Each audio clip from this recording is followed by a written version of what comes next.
Embarrassing. Carlos decline.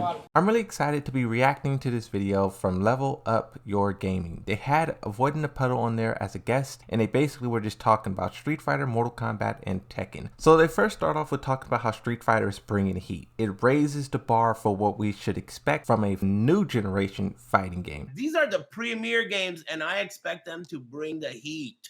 And so far, of the three, Street Fighter is bringing the heat. And I would agree. You know, I think Street Fighter is an excellent game. One thing about the three games, right? Street Fighter, Mortal Kombat, and Tekken. We have never had all three of them really be good at the same time. You had Street Fighter 4 that was really good, but then Tekken 6 and Tag 2, not that much. And then on the flip side, when you had Tekken 5 be really good or Tekken 7 be really good, Street Fighter, either they didn't have a game or their game was bad. And same thing with Mortal Kombat. We never had all three of them be fantastic. And if we achieved that with Street Fighter 6, Tekken 8, and Mortal Kombat 1, it would be mind-blowing, especially in the era where all the other AAA games, all the other genres are so weak. For the fighting games to be standing so strong and united, nothing will be able to touch us. Now they start to talk about how basically Street Fighter is catering to casuals. Yeah, it helps out a lot of people who are playing the game, but maybe it screws up the top end of the game,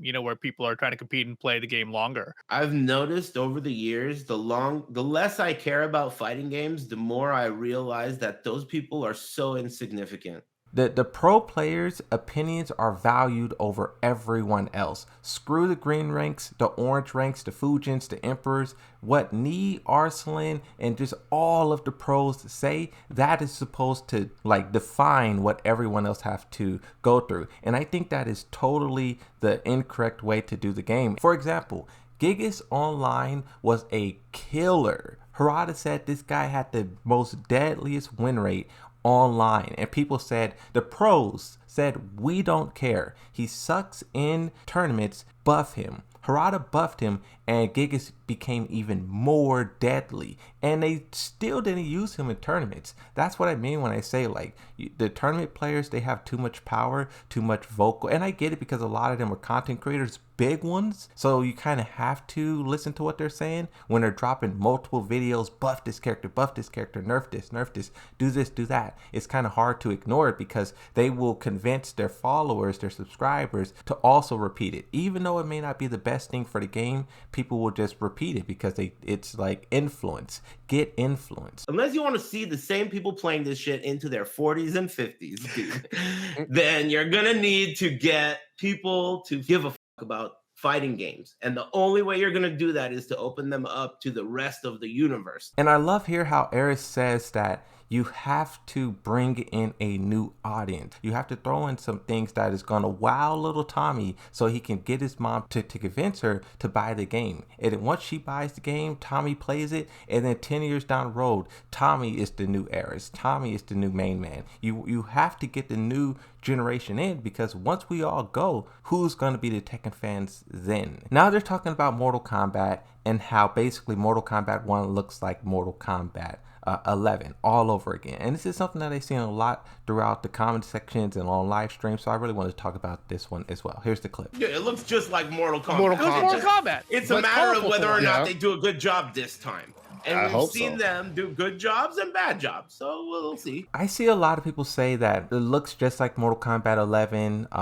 The counter argument that I always bring up is that that is a good thing. I think it would be bad, and if all these games looked the same and played the same, that would be bad in terms of variety. They would all be clones of one another. If you once again step over to the shooting game genre, they all try to be like Call of Duty. They all try to take kill streaks, classes, perks. They all try to be like Call of Duty, and it fails. And another point too, I'm glad I remembered this. One thing about Mortal Kombat 11 that we refuse to acknowledge is the path it was on. Yes, it was memed to death for being horrible and this and that, but Mortal Kombat 11 was on track to be the most successful Mortal Kombat ever made. So it's a no-brainer that they're going to make Mortal Kombat 1 look like that game because of the trajectory. Now, here was the most controversial thing that I heard Eris say. Here's the clip. I wish that they did a reboot and did Tekken 1. I think Tekken 8, first of all, the number 8 is not attractive.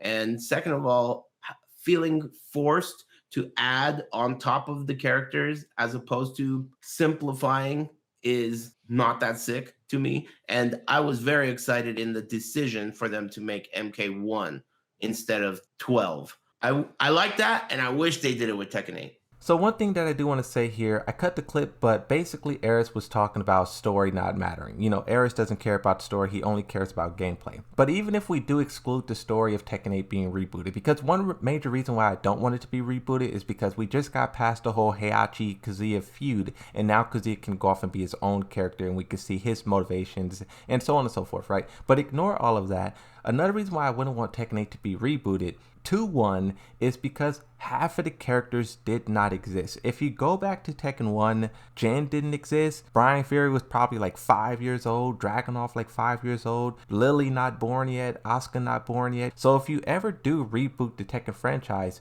do you start at Tekken 3?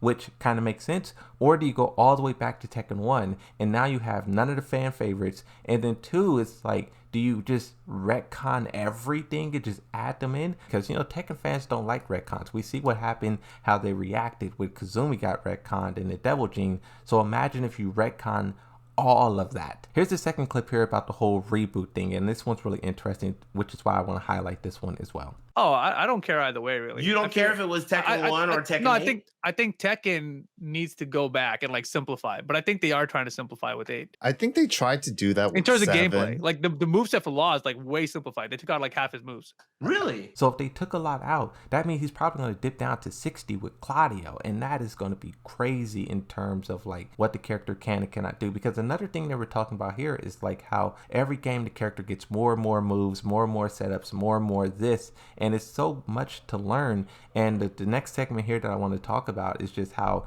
all that, yes, we tryhards, diehards love the complexity and all the stuff to learn. A casual drown. As soon as they step into Tekken, they get hit with all of this stuff to learn, to remember, and they drown. They can't do it. I feel like they try to do that with 7. Remember when early 7, before it fully came out, they were like, yeah, we're not going to add that many characters. We don't want it to be as bloated as it was for Tekken Tag 2 for newcomers. And look at the end of the game, it's almost at exactly the same amount of characters. I think it's also has to do with the success of 7 as well that made it get to that point. This is a topic that I kind of bring up a lot about how Tekken Tag Tournament 2 suffered from having a lot of characters. I know you guys push back against it, but once again, you're hearing it from another person. A lot of characters do have a negative effect. The developers said it. No one wants a game with 60, 70 characters. Yes, Tekken 7 kind of approached that with, I believe they had 54 characters. That's very close to the 63 that Tekken Tag Tournament 2 had. And once again, they share a lot of the same problems. Combo bloat, unbalanced, it's just a nightmare. It was such a misstep for them to format every trailer the same way and compare that with returning characters, because all you got to do is say Brian trailer and you could just make up the whole thing without seeing it. The only people who get hype about these trailers are the super like loyalist players of the characters who will notice, oh, now he can do a this into a that. But the average person is like, dude, this is the same exact trailer, but with King instead of Nina. I remember when Lily's trailer came out. This is the first time that I, stated this in a video. So basically what I said is the trailers are boring. Lily looks cool, but the trailer was so boring and I was just so detached from it. And I remember when I said that, a lot of people were like, bro, how could you say that the trailer isn't amazing? Look at her thighs, look at her feet. Did you see the cat? You know another counter argument that I was seeing as well, because I used Tekken 7 as an example and how interesting the trailers were for Tekken 7.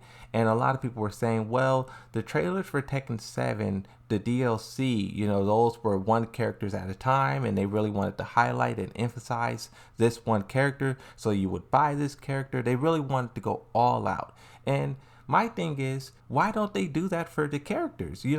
Don't they want people to buy Tekken 8? No matter how you frame it, how you say it, there's no excuse for the trailers to be this boring. And I know it sounds harsh, but it's the truth. At this point, we're basically just waiting to see what character it is. Are they going to show Claudio? Okay, they showed Claudio. Are they going to show Yoshimitsu? Okay, they show. Like, the actual gameplay itself doesn't really matter because, one, it will probably be changed. Like, some of the combos that was shown in the past trailers doesn't even exist anymore. They literally removed the double heat dash and they changed so much. So at this point, the trailers only represent the base roster, and the gameplay literally doesn't matter at this point. And that's what I mean when I